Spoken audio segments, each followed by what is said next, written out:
Mapagpalang araw po sa lahat o mapagpalang gabi po mga kapatid ko.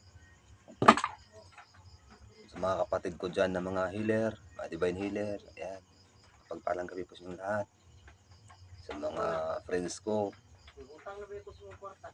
mga kaibigan ko po, ayan, mapagpalang gabi po sa inyong lahat. Then sa mga ka-GC ko, sa inyo, hindi ko kayo may isa-isa, sobrang dami nyo. Magtatagal tayo sa video nito pag isa-isahin ko kayo mga kapatid ko.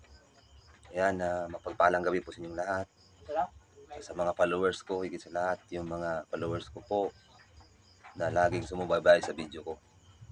Alam ko, sa simpleng bagay, ay marami kayong matutunan. So, sa mga simpleng turo ko, ay marami po kayong matutunan talaga sa akin. Mga kapatid ko, ang ituturo ko naman po kayo ngayon, shoutout po pala sa lahat. Maging sa lahat din ng mga kapatid ko na laging nanonood sa inyo, laging nanonood sa mga video ko na inabangan ang mga video ina-upload ko. Magandang gabi sa lahat mga kapatid ko. Yan ang ituturo ko na naman po ngayon sa inyo ay alam nyo ba ang ituturo ko ngayon? Napakamalagang bagay ito ang ituturo ko po sa inyo. Ito'y para sa mga binambala ng mga mangkukulang, mambabarang. Yung pinalubo ang tiyan. Yan guys, na ginamit po ang kinuha ang pamarusang ito o ang kulam na ito o ang barang na ito, anong katawagan niya. Balik tayo yung mga kapatid natin na pinalubo ang tiyan. Kasi maganda lang talaga ang yung taong yan, yung pakiramdam ng taong ginambala na pinalubo ang tiyan, nagawang tao. Kasi galing yan sa dagat. Alas 11 ng ng tanghali, papuntang tanghali, doon lang mabubuti yung medyo mabuti-buti yung pakiramdam nila kasi nga yung dagat ay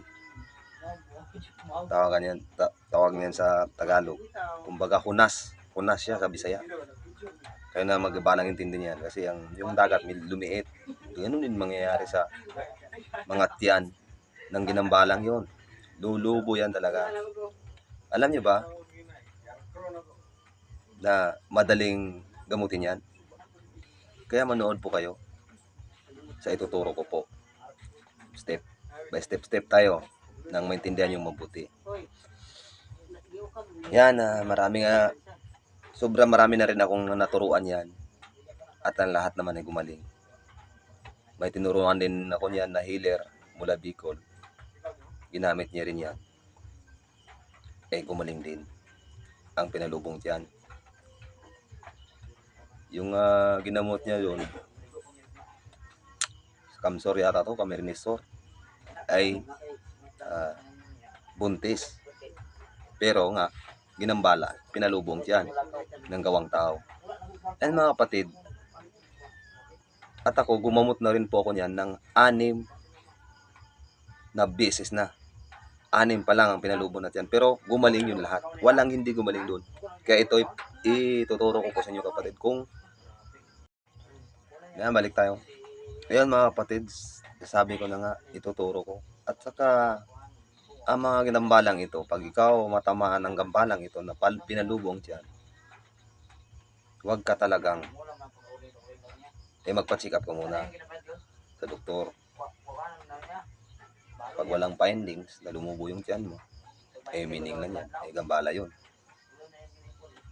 Tas, taong yan, marami na rin akong sa hindi pa ako healer no. Hindi pa ako dumating sa ganitong taon o edad o gulang. Marami na ako na-encounter niyan na namatay. Dahil sa kulam o ano tawag niyan, parang ba yan? Nagamit ang dagat. Doon kinuha yan kasi sa dagat. Balat kasi, kung minsan balat kung hindi ako magkamali, balat ang ginagamit dyan sa dagat. Yan mga kapatid, marami na talagang namamatay yan. Kaya encourage ko po sa inyo kasi naban din po ako sa mga grupo. Hindi na ako pwedeng mag-share. Ni-report kasi ako nila. Kaya ito ituro ko sa inyo. Naway ang video ito. Iba step ko sa inyo po mga kapatid ko. Inulit ko step ko sa inyo kung paano ito gawin. Tapos nang makatulong din po kayo sa mga ginambala na pinalubong dyan. Yan guys, unang-una, ito ay sabihin ko na. Ang una ay kuha ka ng dalawang nyug. Yung panggata. O, panggata na nyug. Dalawa yun. Tapos, pigain mo yun. Kaya siyempre, kudkurin mo muna. Ang tawag dyan sa wall. Bisaya mong kudkuran. Basta mo, yun na po mga kapatid. Kunin nyo yun, tapos pigain. So, yun na nga. Pigain nyo yun. Huwag nyo yung lagyan tubig. Piso talaga. Pigain nyo yung dalawang nyug na yun. Pigain nyo yun. Tapos kuha rin kayo ng maraming kamunggay. O makakuha lang kayo ng pigain nyo yung kamunggay. O, tawag yan. Pupukin nyo muna yung kamunggay. Pigain din na yung katas niya lang mismo yung malunggay. Yung dahon niya lang. Kahit mga 1 kutsara o 2 kutsara. Doon i-shake nyo rin doon. Tapos bili po kayo ng isang alpine na maliit. Kape yan lang po. Gumaling ka na. Walang hindi gagaling dyan. Basta lobo lang dyan, napakasimple niyan. Yan lang ang gamot niyan. Sa totoo lang. Nang hindi ka na kahit sang healer kayo magpunta. Meron kasing hindi ko naman na nilalahat. Meron din kasing ibang healer na hindi kaya gamutin yan. Meron din naman makagamot yan. Pero ito, ituro ko na talaga sa inyo. Yan. Nyug na yan. Tapos pigayin yung malunggay, yung dahon niya. Magdadalawang kutsara yon, ihalo nyo doon. Tapos alpine. Yun, ihalo nyo yun lahat. Tapos usalin mo na nga namin. Nang gagaling ka na. Inumin mo yun. Ipainom mo yun sa pasinting. Ginambala na pinalubong dyan. Katapos nun kapatid, tawag niyan, ang unang palatandaan niyan automatic kasi kagagalingan yan. Pagkalipas ng 1 oras, dudumi yun ng maitim. Muna, makikita mo maitim ang sign. Tapos yung pangalawa naman ay berde. Tapos ang pangatlo, yun na, balik na siya sa normal. Idudumi niya yan lahat talaga at tanggalin niya yan lahat dun sa katawan mo, pati yung gambala na yun. Yan ang katotohanan niyan mga kapatid ko. Idudumi niya yun lahat na magdidilaw na yung dumi niya. Yun na nga, mga kapatid ko, yan naman talaga ang daling gamutin yan. Automatic yan.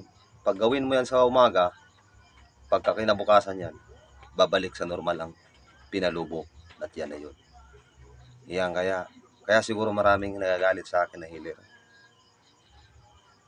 Kasi ginawa kasing negosyo ang healer ngayon sa mundo ng panggagamot. Ayaw yun mangyari ni Ama na gagawin ko. Kaya lahat ng mga kapatid ko, i-share nyo po ang video ito nang marami rin tayong matulungan. Kasi inulit ko po, naban na po ako. Hindi ako makashare sa mga group. Yan, kayo na po bahala mag-share nito nang marami tayong matulungan. Maraming healer ang ayaw. Tahang yan. Maraming healer po o maraming mga katulad ko na magagalit sa akin kasi sinishare ko ito. Yan naman talaga ang gamot niyan. Usalin nyo lang ng Ama namin yun, tapos na yun, painom mo lang. Yung gata ng nyug na yun, pigay ng malunggay, tas alpine, yan na naman ang tagang gamot yan. Automatic tanggal yan, wash out yan, lahat ang nandyan sa kanyang tiyan. Lahat yun guys, wash out yan talaga. Basta palubo lang ang tiyan. Yan lang ang pinakamadaling, mabisang gawin o strategy or paraan nang gagaling na agad ang pasinting yan na pinalubong dyan. So, napaka-basic niyan. Kaya ituturo ko ito. Kaya ito siguro maraming nag-report sa akin. Pero stay tuned lang po kayo. Lagi kayong manonood. Lahat ng kalaman ko mula sa aking pagka-healer na naging ginamit ako ng Diyos sa ganitong trabaho ito. Sabi ko nga, tinanggap ko ito na walang bayad. Ibabagahagi ko rin ito na walang bayad. Salamat Ama. Ang kaluwalhatian mo sa gabing ito ay matutupad sa aking mga kapatid.